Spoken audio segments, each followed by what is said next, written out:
ശബരിമല സന്നിധാനത്ത് നടക്കുന്ന പടിപൂജയാണ് നമ്മളീ കാണുന്നത്.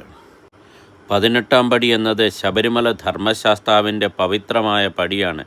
ഇത് ഭക്തി, ആത്മീയ ശുദ്ധീകരണം, ഷഡ്ചക്രങ്ങൾ, ത്രിഗുണങ്ങൾ, പഞ്ചേന്ദ്രിയങ്ങൾ, അഷ്ടരാഗങ്ങൾ എന്നിവയുടെ പ്രതീകമാണ്.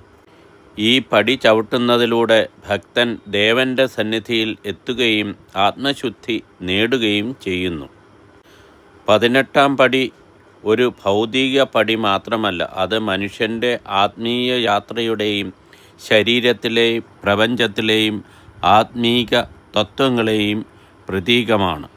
18-ാം പടിക്ക് കാവലായി ഇടത് കറുപ്പസ്വാമിയും വലത് കടുത്തസ്വാമിയും ഭൂതഗണങ്ങളോടും കൂടി കാവലുണ്ട്.